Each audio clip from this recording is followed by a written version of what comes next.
to Effortless Physics. My name is Monica Agarwal. हम wave optics कर रहे हैं और आज हम उसका टॉपिक लेने जा रहे हैं यंग्स डबल स्लिट एक्सपेरिमेंट.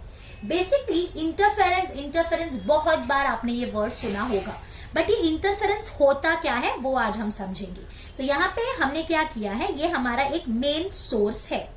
इस सोर्स से क्रेस्ट और ट्रफ की वेव फ्रंट्स निकल रही है. ये जो ब्लू वाली है, these are crest wave fronts and red are trough wave fronts. Crest wave front, trough wave front, crest wave front, trough wave front, ऐसे ये आगे बढ़ रही है. यहाँ हमने एक कार्डबोर्ड लिया है जिसमें हमने दो स्लिट्स क्रिएट किए हैं. यहाँ पे हमने ऐसा देखा है कि क्रेस्ट के वेव फ्रंट्स यहाँ पहुंचे.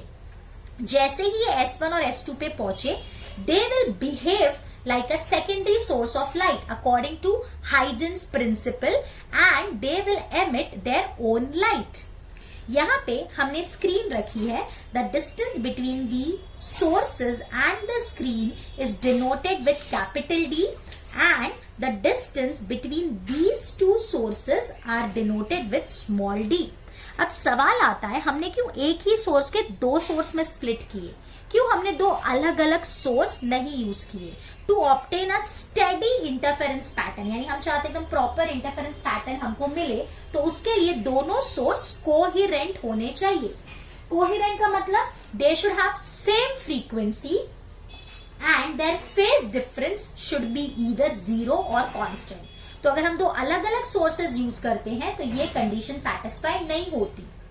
भले सारी चीजें सेम है, हम एकदम सेम बल्ब यूज कर रहे हैं, एकदम एग्जैक्ट सेम, बट दोनों कोहेरेंट नहीं मिलते और हमको स्टेडी पैटर्न नहीं मिल पाती. इसके लिए हमने एक सोर्स के दो सोर्स में स्प्लिट किए. तो here this is blue one is crest wave front, उसके बाद इस तरह से ट्रफ का वेव फ्रंट. तो यहाँ पे इस तरह से क्रेस्ट ट्रफ के वेव फ्रंट्स मीट हो रहे हैं. आपको ऑलरेडी पता है, जहां क्रेस्ट ट्रफ बनता है, मिलता है, वहां क्या फॉर्म होता है, डिस्ट्रक्टिव इंटरफेरेंस. और जहां क्रेस्ट और क्रेस्ट या ट्रफ और ट्रफ बनता है, वहां फॉर्म होता है कंस्ट्रक्टिव इंटरफेरेंस. तो जरा ध्यान देना, यहाँ पे blue blue, red red, blue blue, red red, मैं डॉट से डिनोट कर रही हूँ. थोड़ा सा जूम करके दिखाती हूँ, आप लोग को दिख रहा है यहाँ पे. तो यहाँ क्या हो रहा है, blue blue, red red, blue blue, red red, मतलब यहाँ पे हमको सामने मिलेगा कंस्ट्रक्टिव इंटरफेरेंस, मतलब जिसको हम बोलते हैं अ ब्राइट पॉइंट. उसके बाद यहाँ red blue, red blue, red blue, यहाँ हमको मिलेगा डिस्ट्रक्टिव इंटरफेरेंस, मतलब डार्क पॉइंट. उसी तरह से ये side red blue, red blue, red blue, यहाँ हमको मिला डार्क. तो हम क्या देखते हैं, S1 S2 के एग्जैक्ट सामने हमको ब्राइट पॉइंट मिलता है, उसके ऊपर डार्क डार्क, तो इसको हम बोलते हैं first dark. This is called as central bright. उसके बाद ब्लू ब्लू, रेड रेड, मतलब ये हमको मिला वापस नेक्स्ट ब्राइट. तो उसके बाद हमको यहाँ मिलता है फर्स्ट ब्राइट. उसके बाद blue blue, red red, then again first bright. उसके बाद blue red, means it is destructive. Then we get second dark. Here also blue red. So this is the second dark.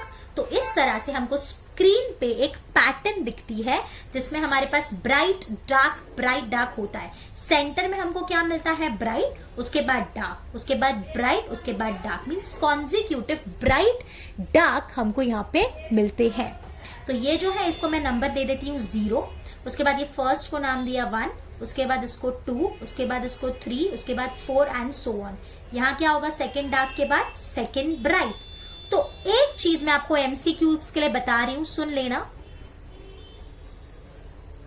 यहाँ पे जो first number है उस पे क्या मिला, डार्क. उसके बाद थर्ड पे क्या मिला, डार्क. फिर फिफ्थ पे क्या मिलेगा, डार्क. मतलब ऑड पॉइंट्स पे, अगर सपोज मैं इसको नाम P दे रही हूं, so if P is odd, मतलब ये पॉइंट कैसा होगा, डार्क. और अगर यही P अपना इवन है, जैसे 2 हो गया, 4 हो गया, 6 हो गया, तो ये पॉइंट कैसा होगा, ब्राइट. 0 पे तो हमेशा ब्राइट ही होगा. बाकी अगर कोई नंबर दिया तो ऑड हुआ तो डार्क और इवन हुआ तो ब्राइट. अब खत्म नहीं हुआ है. उसके बाद ये लोग आपको न्यूमेरिकल में भी पूछ सकते हैं. जैसे मैंने आपको बोला 7th पॉइंट, तो आपको ये तो पता है कि 7th ऑड है तो वो डार्क होगा, लेकिन कौन से नंबर का डार्क, जैसे यहाँ पे फर्स्ट डार्क मिल रहा है, थर्ड पे सेकंड डार्क मिल रहा है, तो थर्ड नंबर है बट डार्क कौन सा है, सेकंड। तो उसी तरह से एग्जाम्पल, सपोज P आपको 7 बोला, तो ये तो आपको पता चल गया कि ये डार्क पॉइंट है, लेकिन कौन से नंबर का डार्क है, तो उसमें क्या करना है, आपको इसमें 1 ऐड करना है एंड देन डिवाइड बाई 2, मतलब 7 + 1 by 2, मतलब आंसर आ जाएगा 4th, means it is 4th dark point. Similarly अगर ये इवन हुआ, जैसे सपोज 10, तो आपको कौन से नंबर का ब्राइट पॉइंट है ये निकालना है। ब्राइट है ये पता है सिंस इट इज इवन, लेकिन कौन से नंबर का ब्राइट है, so you have to simply divide by 2, मतलब 10 by 2, so the answer will be 5th dark. कितना इजी है, इजंट इट? अगर और हुआ तो डार्क है, कौन से नंबर का डार्क, ऐड 1 डिवाइड बाय 2। अगर इवन हुआ तो कौन से नंबर का इवन है, simply divide by 2। Example, suppose it is given 27th point, तो 27th point will be a dark point, right, since it is odd, but कौन से नंबर का है, तो 27 + 1। समझ में आ रहा है? हमको नंबर क्या दिया, 27, तो कौन से नंबर का है, तो 27 + 1 divide by 2, so 28 by 2, so it's 14th dark point. एक और एग्जाम्पल ले लेती हूँ, सपोज P इज 22, तो 22 इवन है, so this is a bright point, कौन से नंबर का, 22 divide by 2, so it is 11th bright point. Isn't it simple? ये जो अभी मैंने कराया है ये आपको इसके लिए कराया है ताकि आपको थोड़ा बहुत इंटरफेरेंस का आइडिया हो और आपको न्यूमेरिकल्स या एमसीक्यूज में अगर कुछ ऐसे पूछा तो आपको पता चल जाए। तो यहाँ पे समझ में आया इंटरफेरेंस पैटर्न किस तरह से बनती है।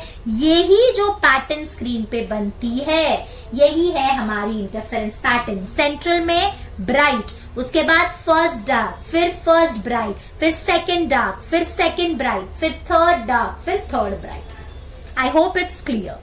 Thank you.